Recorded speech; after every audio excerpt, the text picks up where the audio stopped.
वह भाग है जो इनकम है। जो इनकम है बच्चों, इनकम बोले तो हिंदी से क्या कहेंगे? आय। इस आय का ही एक भाग है, इस आय का ही एक क्या है बच्चों? भाग है। बचत की आवश्यकता, बचत की क्या है आवश्यकता? Need of saving, need of saving. आखिर क्या है बचत की आवश्यकता? क्या बचत की आवश्यकता जरूरी है? क्या बचत की आवश्यकता नहीं जरूरी है? आइए इसके विषय में देखते हैं। दोनों पास में लगे तो ऐसे स्थिति में बचत को देख सकते हैं, जैसे कि बीमारी, ठीक है, किसी उपकरण की मरम्मत या आपातकालीन यात्रा। इसके लिए बचत से आप अपने आर्थिक लक्ष्यों को हासिल कर सकते हैं।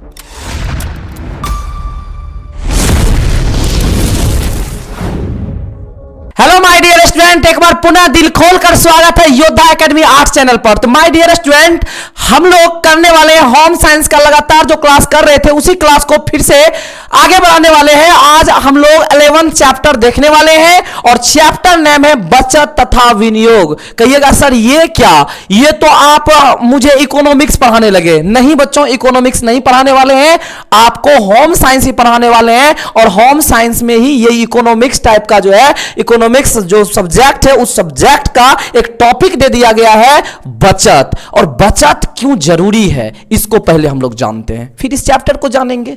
बचत मानव जीवन में बहुत बड़ा योगदान देता है बचत, और बचत के बिना कहिएगा सब कुछ सिस्टम सरपट क्या कहिएगा खत्म हो जाता है। कारण क्या है कि यदि आप 10,000 की मंथली कमाते हैं तो 10,000 के अगर 10,000 यूं ही आप खर्च कर दिए तो क्या पता अगले माह स्वास्थ्य गड़बड़ हो जाए या काम नहीं हो। तो इसलिए बचत करना क्या है बच्चों? जरूरी है। ठीक है, इस बात को मान रहे हैं? कहिएगा हाँ सर बिल्कुल मान रहे हैं। बिल्कुल बचत करना क्या है? जरूरी है। बचत के दौरान ही LIC आता है। ठीक है, आप सुने होंगे LIC वाले का टैगलाइन, नहीं, जीने के पहले और मरने के बाद भी। तो वो सारे कुछ हम लोग देखने वाले हैं। जीवन बीमा देखने वाले हैं, LIC को देखने वाले हैं, बैंक के बारे में पढ़ने वाले हैं, चेक के बारे में पढ़ने वाले हैं, क्या होता है, ठीक है, चेक बुक, और चेक बुक कितने प्रकार के होते हैं वो सारे कुछ देखने वाले हैं। चलिए फटाफट सेशन को शुरू करते हैं। और ये रहा आपका अगला टॉपिक। अरे ये क्या, ओहो समझ गया तुम लोग भी, ये तो एग्जाम मंथन है जिसके विषय में हम कल भी बताए थे आपको। ठीक है, वही एग्जाम मंथन जिस बैच को आप करके 2025 के एग्जाम को नस्तानाबूद कर सकते हैं, एक एक प्रश्न सॉल्व कर सकते हैं। तो माय डियर स्टूडेंट, क्या है एग्जाम मंथन बैच, एक बार पुनः मैं चर्चा कर लूं। एग्जाम मंथन बैच आपका 1 दिसंबर से शुरू होने जा रही है। रजिस्ट्रेशन शुरू है। बहुत सारे बच्चे रजिस्टर किए भी अभी तक। अगर आप बच गए हैं तो आप भी रजिस्टर कीजिए, जल्दी से इस बैच को परचेस कीजिए। और इस बैच का कुछ ये रहा खासियत, आपको आपके पूरे सिलेबस को 3 खंडों में तोड़ा गया है। जैसे आपका ऑब्जेक्टिव, शॉर्ट, लॉन्ग, तीनों फॉर्म में। ठीक है, अभी आप लोग क्रैश कोर्स कर रहे हैं, पूरे कॉन्सेप्ट इत्यादि सभी कुछ को पढ़ रहे हैं बच्चों।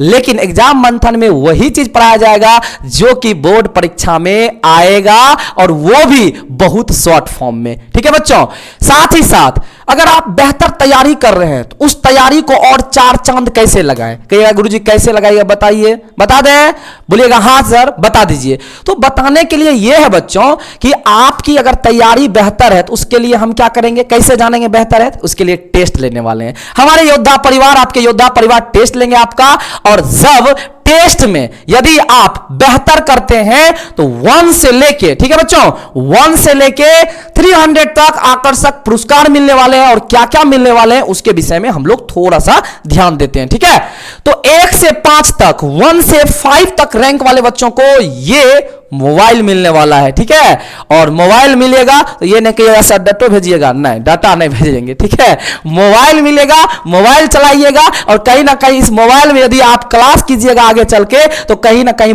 बहुत अच्छा लगेगा कि योद्धा एकेडमी के इस सुनहरे प्राइज से हम क्लास कर रहे हैं। ठीक है बच्चों, तो आगे क्या है, तो 6 to 10 इन्हें भी मिलेगा प्राइज।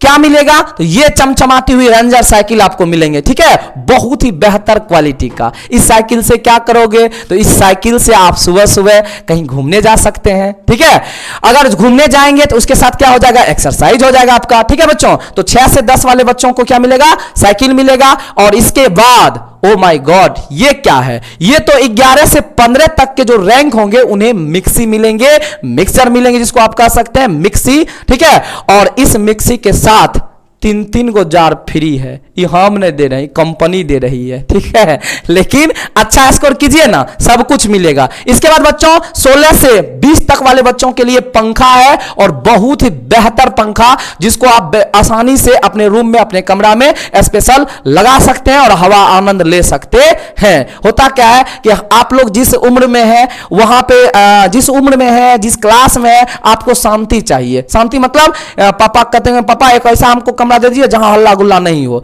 तो जितना कमरा अलग कीजिएगा उतना फैन की जरूरत है ना, तो ये फैन आपके लिए, ठीक है बच्चों। 16 से 20 रैंक वाले बच्चे के लिए। इसके बाद 21 से 30 तक ये क्या है, ये हीटर है, ठीक है बच्चों। यदि ठंड अत्यधिक लगेगा और लगे न लगे, ये आपकी अमानत है, क्योंकि आपने इस रैंक के मुताबिक आएंगे तो ये आपको देंगे। ठंडा उंडा तक बहाना है, सीधा समझिए कि 21 से 30 तक आइएगा, ये प्राइज हम आपको देंगे, ठीक है।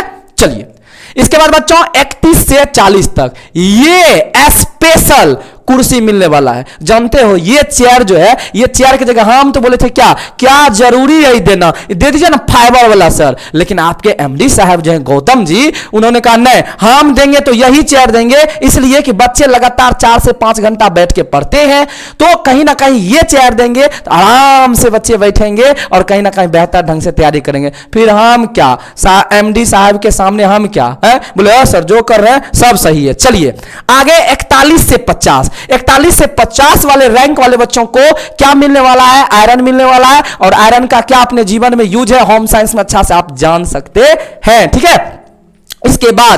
इसके बाद से पहले बता दें कि 41 से 50 के बाद जो भी बच्चे आएंगे उनको 300 तक रैंक वाले बच्चों को आकर्षक पुरस्कार देने वाले हैं। ये नहीं कि 50 तक ही, और भी है, ठीक है। और ये सब कब होने वाला है, जब आप एग्जाम मंथन बैच को जल्दी से जाइए, अभी तक योद्धा एकेडमी को नहीं डाउनलोड किया प्ले स्टोर से, वहां से जाके डाउनलोड कीजिए, रजिस्टर कीजिए, पासवर्ड आईडी वगैरह सब बनाइए, और उसके बाद एग्जाम मंथन बैच में जाकर एग्जाम मंथन बैच को परचेस कीजिए। मात्र 199 रुपए में आपको मिलने वाला है, ठीक है बच्चों।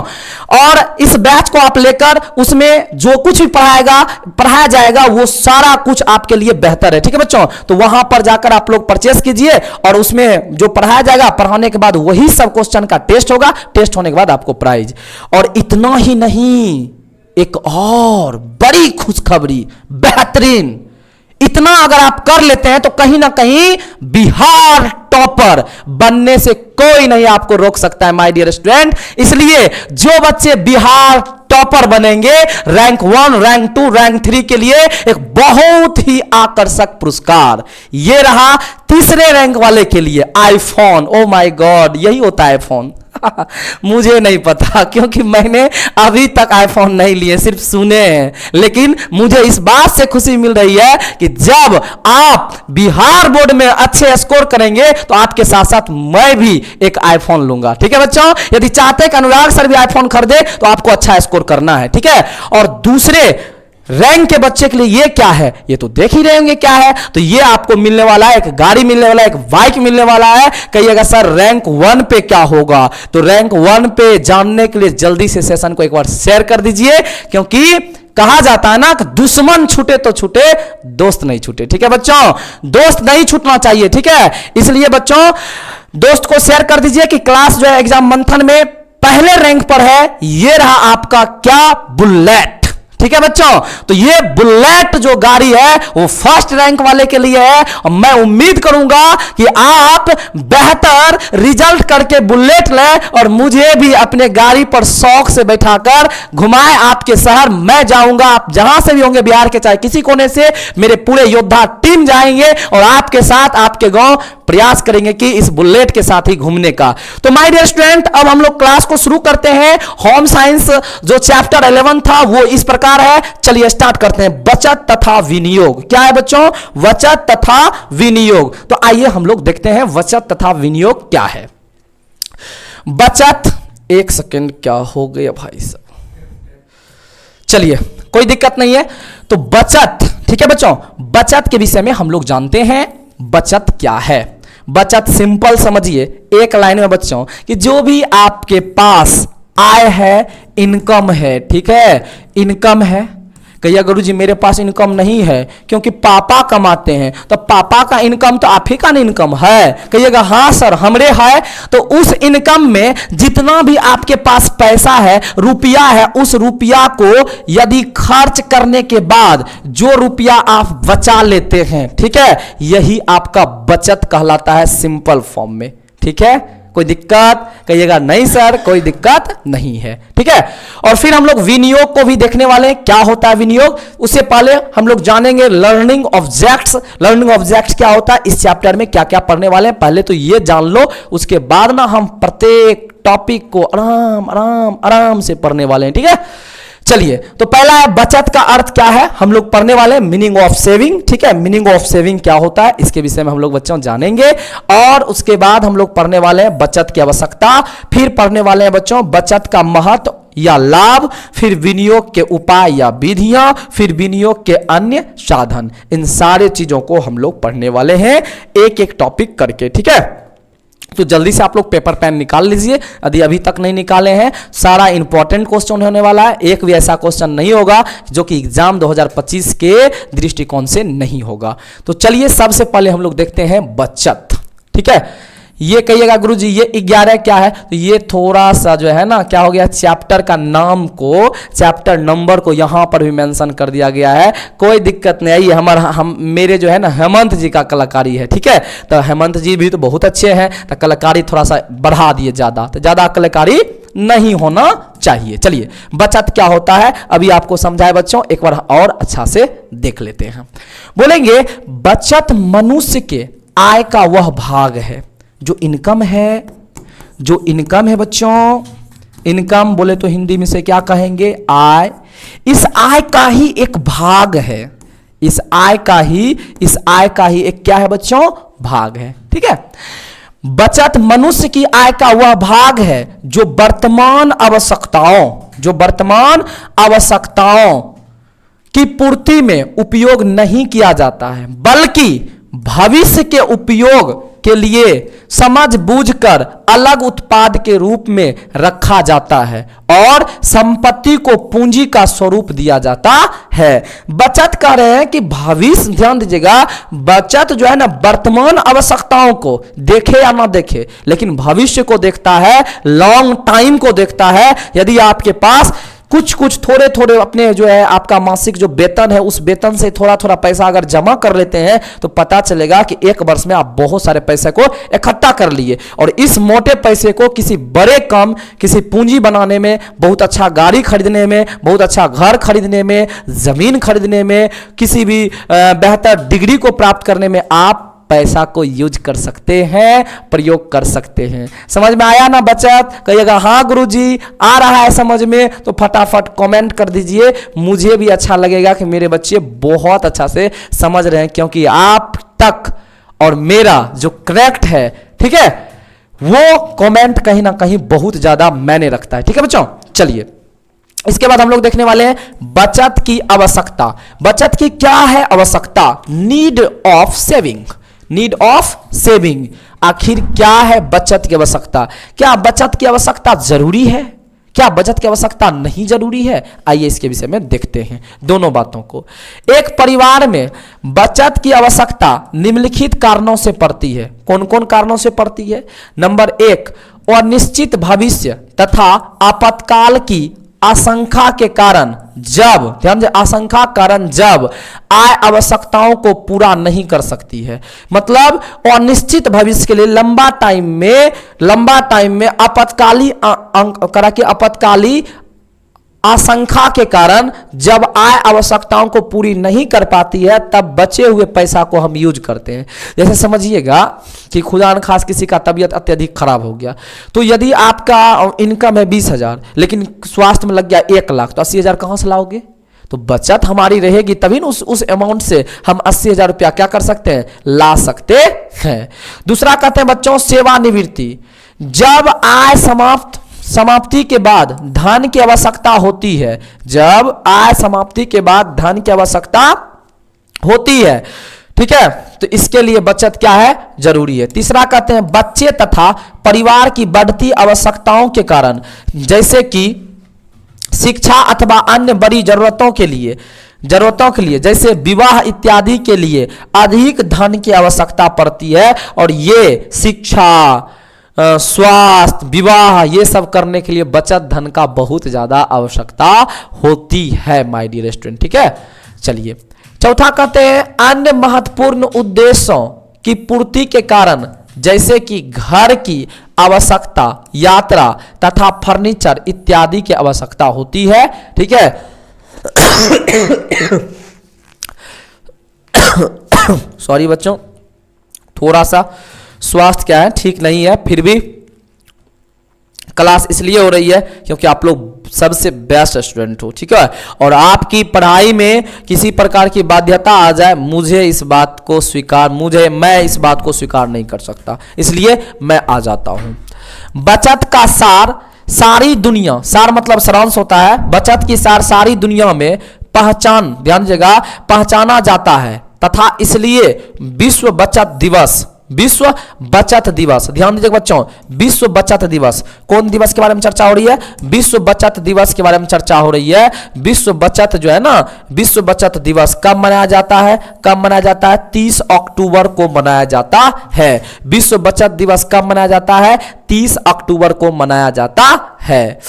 कहते हैं कि सरकारी संस्थाओं तथा उपभोक्ताओं को अधिक बचत के लिए प्रोत्साहित करने के लिए वित्तीय संस्थाएं भी प्रयास करती है। जो वित्तीय संस्थाएं हमारी है वह भी प्रयास करती है। एक क्वेश्चन ये भी पूछा जा सकता है, ठीक है बच्चों, ये पूछा जा सकता है कि वित्तीय वर्ष, भारत में वित्तीय वर्ष कब से कब तक? तो कहिएगा 1 अप्रैल से ठीक है 31 मार्च, 1 अप्रैल से 31 मार्च भारत का ये क्या है? वित्तीय वर्ष की अवधि है।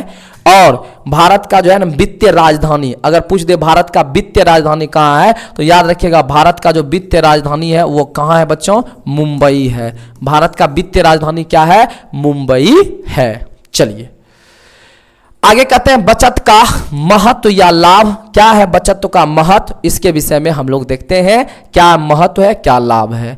बचत का महत्व इस वजह से है कि यह आपके भविष्य में आने वाली चुनौतियों से निपटने में मदद करती है। भविष्य में जो आने वाली चुनौती है उस चुनौती को निपटने में मदद करती है। उस चुनौती को निपटने में क्या करती है बच्चों? मदद करती है। बचत से आप अपने भविष्य के खर्चों के लिए सुरक्षा जाल बना सकते हैं। भविष्य में जो खर्चा होने वाला है उसके लिए क्या बना सकते हैं? सुरक्षा जाल बना सकते हैं। करा बचत से आप ठीक है अप्रत्याशित, ध्यान दीजिएगा, बचत से आप अप्रत्याशित खर्चों को पूरा कर सकते हैं। मतलब जो आपके दैनिक, जो आपके मासिक खर्च नहीं है उससे एक्स्ट्रा खर्च होने लगे, जितना भी महीना खर्च है उससे डबल खर्च होने लगे, तो ऐसे स्थिति में आप बचत को देख सकते हैं। जैसे कि बीमारी, ठीक है, किसी उपकरण की मरम्मत या आपातकालीन यात्रा, इसके लिए बचत से आप अपने आर्थिक लक्ष्यों को हासिल कर सकते हैं। बचत से आप अपने आर्थिक ध्यान दीजिएगा, आर्थिक लक्ष्यों को क्या कर सकते हैं बच्चों? हासिल कर सकते हैं। इसलिए मानव जीवन में बचत बहुत ज्यादा जरूरी है बच्चों। इसलिए बेफिजूल पैसे कभी खर्च नहीं करना चाहिए। यदि आपके पास 10,000 रुपया अमाउंट हो गया है, 20,000 हो गया, तो उसको एकदम सेविंग करके रखते जाइए। कब जरूरत पड़ जाए कहना क्या है बच्चों? मुश्किल है। आगे कहते हैं बचत से आप तनाव और चिंता को कम कर सकते हैं। सही बात है। मुद्रा का ना चिंता बड़ी खराब होता है बच्चों, ध्यान दीजिएगा। मुद्रा या रुपया का जो चिंता है, मुद्रा या रुपया का चिंता, ये बहुत बड़ा समस्या है। एकाएक घर में कोई बहुत बड़ा आफत आ जाए तो पैसा रहेगा तभी न कर पाइएगा। पैसा नहीं है तो कैसे कीजिएगा? इसलिए पैसा होना क्या है? जरूरी है। बचत से आप अपने पैसे को अलग अलग जगहों पर निवेश करके ज्यादा पैसा कमा सकते हैं। जैसे होता है ना कि पैसे को क्या कर सकते हैं आप, जैसे कि कोई मांग रहा है पैसा अत्यधिक, उसको जरूरत है, तो आप ब्याज पे दे सकते हैं, तो उसका लाभांश मिलेगा, तो कहीं ना कहीं पैसा बढ़ेगा घटेगा? बिल्कुल बढ़ेगा। ठीक है बच्चों, करा बचत से आप राष्ट्र सेवा के कार्यों में योगदान दे सकते हैं। बचत से आप क्या दे सकते हैं? राष्ट्र सेवा के कार्यों में योगदान दे सकते हैं। जैसे कोविड-19 के समय बहुत सारे लोगों ने क्या किया? सरकार को भी मदद किया, अर्थात अपने पैसे को क्या किया? फंड में दिया, जिससे कि कोविड-19 से सुरक्षित हम लोग को मिल पाया। आगे बच्चों अगला टॉपिक है विनियोग के उपाय या विधि, ठीक है, या विधियों के विषय में जानेंगे। विनियोग क्या होता है, कहेंगे जिसका शाब्दिक अर्थ, विनियोग बोले थे ना, बताएंगे आपको विनियोग का मतलब, बताए थे ना आपको विनियोग का मतलब क्या होता है बच्चों, विनियोग का मतलब क्या होता है, इसके विषय में हम आपको बताएंगे। तो समझिए विनियोग क्या होता है। कह रहा जिसका शाब्दिक अर्थ है किसी चीज को अपने उद्देश्य के लिए लेना, आमतौर पर मालिक की सहमति के बिना इस प्रकार उचित रूप से, ठीक है, डिजाइनरों के लिए नए और अप्रत्याशित क्षेत्रों तक पहुंचने के दायरे और क्षमता का विस्तार करता है, जिसका श्रेय काफी हद तक उनके उत्पादों के उपयोगकर्ताओं को स्वतंत्र लगाम देने को जाता है। ठीक है बच्चों, ये है हमारा क्या, विनियोग का उपाय। कहता है चेक क्या है, डायरेक्ट आपसे एग्जाम में पूछा जाएगा चेक क्या है और चेक कितने प्रकार के होते हैं। अगर चेक का प्रकार पूछ दे बच्चों, चेक का कितने प्रकार हैं, तो कहिएगा चेक 4 प्रकार के होते हैं। ये ऑब्जेक्टिव में पूछा जा सकता है, चेक कितने प्रकार के होते हैं, चेक 4 प्रकार के होते हैं। माय डियर स्टूडेंट, ये इंपॉर्टेंट है आपके एग्जाम दृष्टिकोण से। चेक कितने प्रकार के होते हैं, कहिएगा चेक 4 प्रकार के होते हैं। कितने प्रकार के होते हैं बच्चों, 4 प्रकार के चेक होते हैं। ठीक है, करा कि बैंक से रुपये निकालने के लिए जमा और चालू खाता वाले जमाकर्ताओं को चेक बुक दिया जाता है। जमाकर्ताओं को क्या दिया जाता है, एक चेक बुक दिया जाता है। चेक को भरकर आप जब भी किसी को देंगे, वह बैंक में उसे दिखाकर चेक पर लिखित धनराशि प्राप्त कर सकता है। बैंक लिखित धनराशि का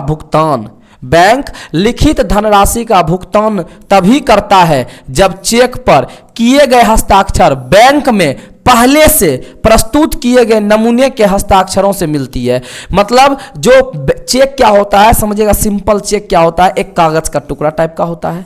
ठीक है, यहाँ पर आपका क्या होता है, SBI, मतलब जो भी बैंक है, बैंक यहाँ पे हस्ताक्षर होता है करने के लिए, यहाँ पर हस्ताक्षर, यहाँ पर अमाउंट को भरिए, ऐसा होता है ना।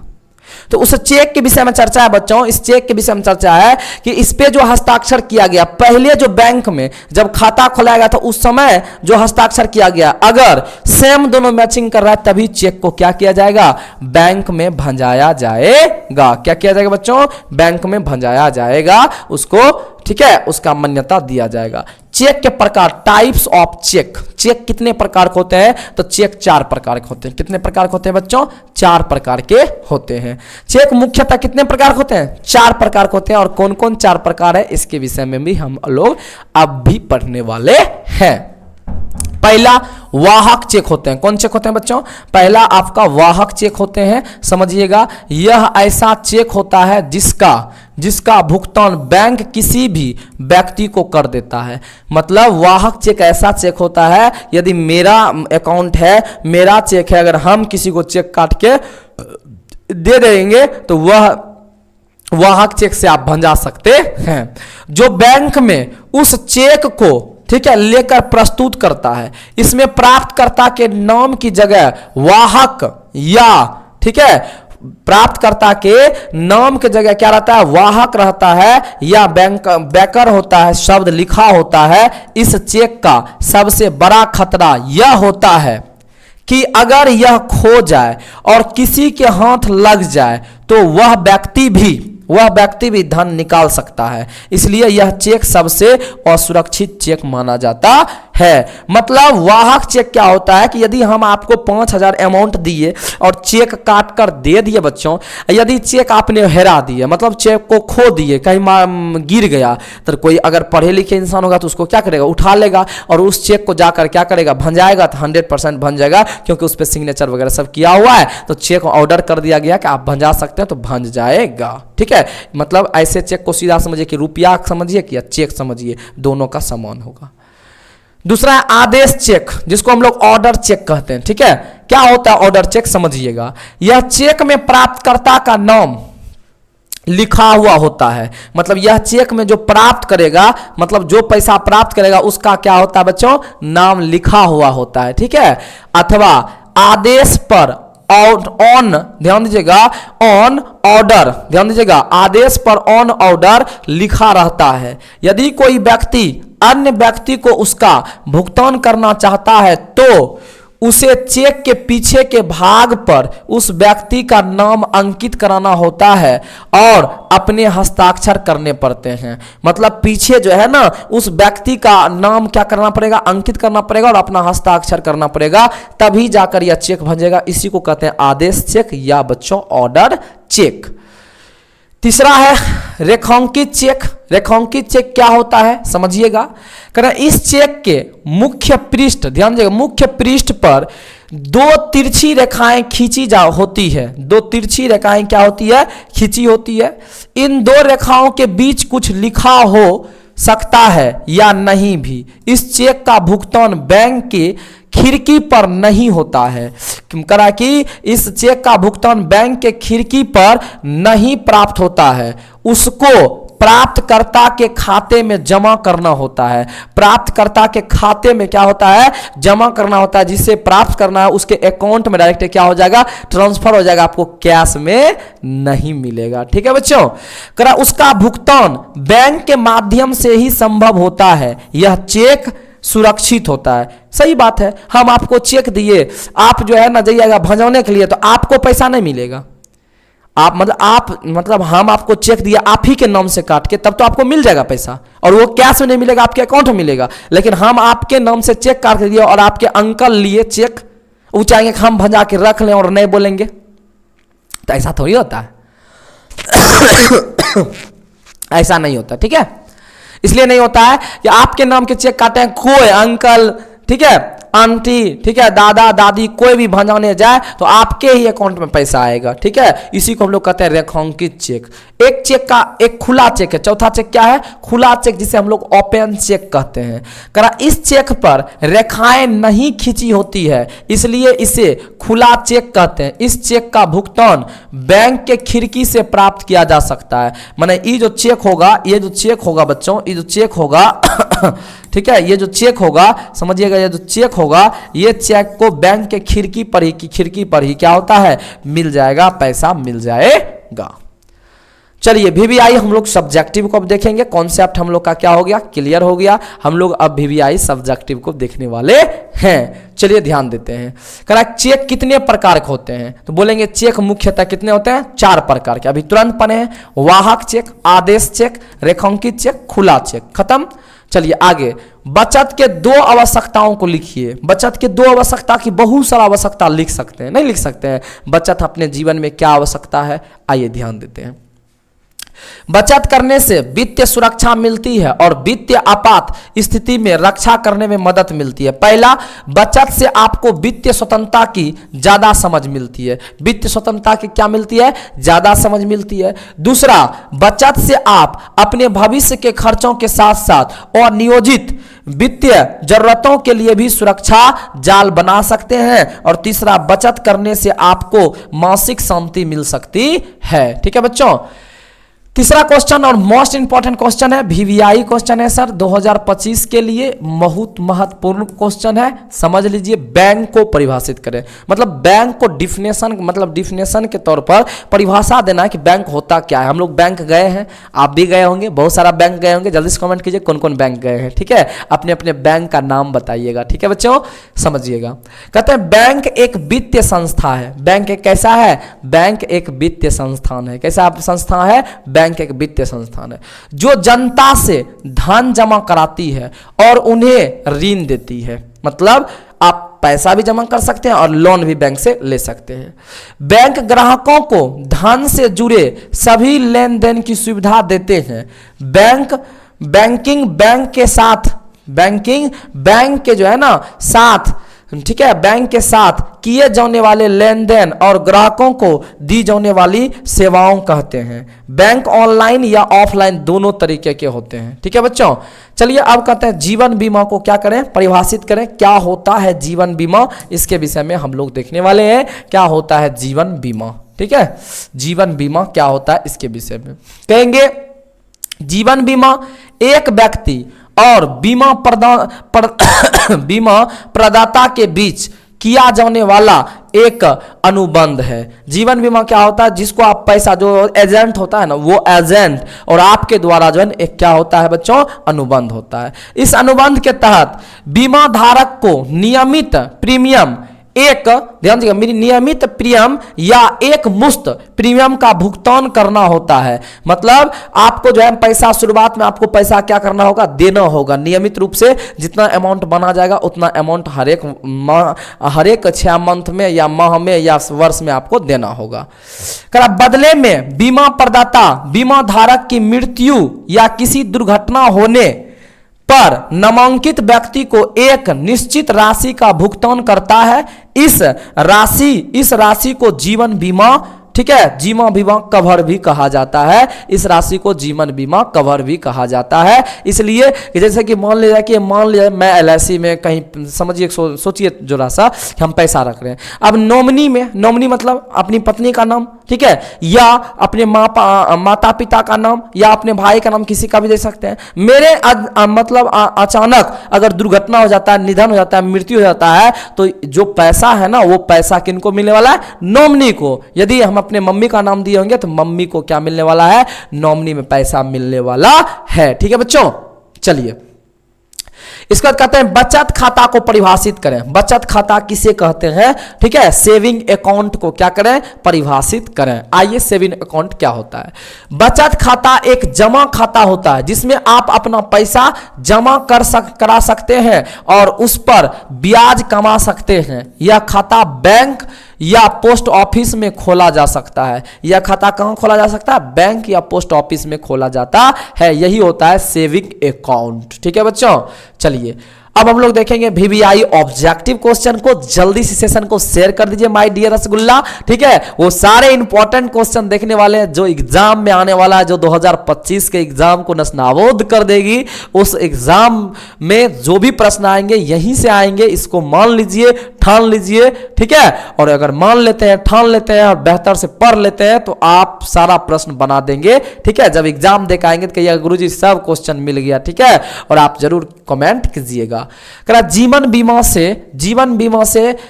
बीमा से लाभ है, क्या लाभ है। तो पहला, आकस्मिक मृत्यु पर आर्थिक सहायता, बिल्कुल सही है।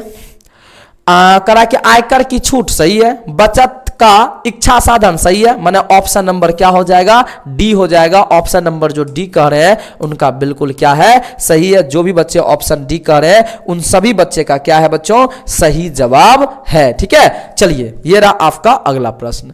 विनियोग के साधन क्या है। तो विनियोग के साधन अभी जाने कि विनियोग का साधन, बचत के साधन कौन कौन है, बैंक है और डाकघर है। इसलिए क्या हो जाएगा, क और ख, ऑप्शन नंबर डी आपका क्या हो जाएगा, सही हो जाएगा। आगे ध्यान दीजिएगा बच्चों, करा कि बैंक में जो पासबुक दिया जाता है, वो पासबुक क्यों दिया जाता है। बैंक की पासबुक से हमें क्या जानकारी मिलती है। तो बैंक के पासबुक से हमें जानकारी मिलती है खाते का शेष जो राशि है, कहां हमने पैसा निकाले, कब कितना पैसा कहां से आया, इस सब का जानकारी मिलती है। बचत तथा विनियोग की सुविधा है कहां, डाकघर से, सही बात है। बैंक से, जीवन बीमा निगम से, सही है। ऑप्शन नंबर क्या हो जाएगा, डी आपका सही जवाब हो जाएगा। ठीक है बच्चों, जल्दी जल्दी फटाफट आप लोग इसका आंसर दीजिए। नॉन बैंकिंग प्रणाली के अंतर्गत क्या आता है, यूनिट ट्रस्ट ऑफ इंडिया आता है, भारतीय जीवन बीमा ये भी आता है, ये भी आता है, जनरल इंश्योरेंस ऑफ इंडिया ये भी आता है। ऑप्शन नंबर डी इसका भी क्या हो जाएगा, सही जवाब हो जाएगा। ठीक है, चलिए बैंक के कार्य क्या हैं, बैंक के क्या कार्य हैं, खाता खोलना, जनता का धन विभिन्न योजनाओं में जमा करना, मांग पर चेक और ड्राफ्ट आदि से पैसा वापस करना। यानी ऑप्शन नंबर सही है, डी बिल्कुल सभी क्या है, सही है। ठीक है, चलिए ये आपका अगला प्रश्न। बचत सुरक्षित नहीं करता है, बचत सुरक्षित नहीं करता है, किसको सुरक्षित नहीं करता, वर्तमान काल को, भविष्य काल को, इनमें सभी, यानी भूतकाल को। बचत जो है, जो बीत गया काल, उसको करेगा क्या, नहीं। बचत क्या कर सकता है, तुरंत में जो दिक्कत आया उसको, भविष्य में आने वाला दिक्कतों को, लेकिन जो बीत गया दिक्कत उसको क्या करेगा, जो समय बीत गया उसके लिए क्या। तो चलिए, प्रत्येक वर्ष, बहुत इंपॉर्टेंट है बच्चों, एकदम VVI क्वेश्चन है, एग्जाम में आएगा तो आएगा। प्रत्येक वर्ष किस दिन विश्व बचत दिवस मनाया जाता है 30 अक्टूबर को। कब बच्चों? 30 अक्टूबर को मनाया जाता है। ठीक है, देखो बच्चों हम वही ऑब्जेक्टिव क्वेश्चन को लाते हैं, सिलेक्टेड ऑब्जेक्टिव क्वेश्चन को, जो एग्जाम में आएगा। बहुत ज्यादा ढड्ढा करने का कोई मतलब नहीं बनता है। डाक घर में खाता खोले जाते हैं, किसका खोले जाते हैं बच्चों? एकल और संयुक्त परिवार का। ठीक है, एकल या संयुक्त का क्या किया जाता है? खोला जाता है। अगला, बैंक निम्नलिखित में से किसके विरुद्ध ऋण नहीं देती है? तो जो लॉटरी टिकट है ना, इसके विरुद्ध नहीं देती है। ऑप्शन नंबर डी, जो लॉटरी टिकट है इसके विरुद्ध नहीं देती है। अगला प्रश्न है, बचत का मतलब क्या होता है? तो बचत का मतलब क्या होता है? खर्च के बाद बची राशि। ऑप्शन नंबर डी सही हो जाएगा। चलिए, आज के क्लास में 11 में से कितना ऑब्जेक्टिव आपका मतलब कितना ऑब्जेक्टिव सही हुआ, जल्दी से कमेंट बॉक्स में एकदम कमेंट कीजिए। और क्या क्या, ठीक है, आज के क्लास में आपको अच्छा लगा, कैसा क्लास लगा? ठीक है, तो ये सारा कुछ आप लोग कमेंट कीजिए और मिलते हैं किसी अगले क्लास के साथ। और इसी तरह से मजे मजे से आप लोग क्लास कीजिए, हर एक होम साइंस के टॉपिक को क्लियर करा दिया जाएगा। योद्धा परिवार आपके लिए हमेशा तत्पर रहते हैं। तो मिलते हैं बच्चों किसी नेक्स्ट सेशन में, तब तक के लिए जय हिंद।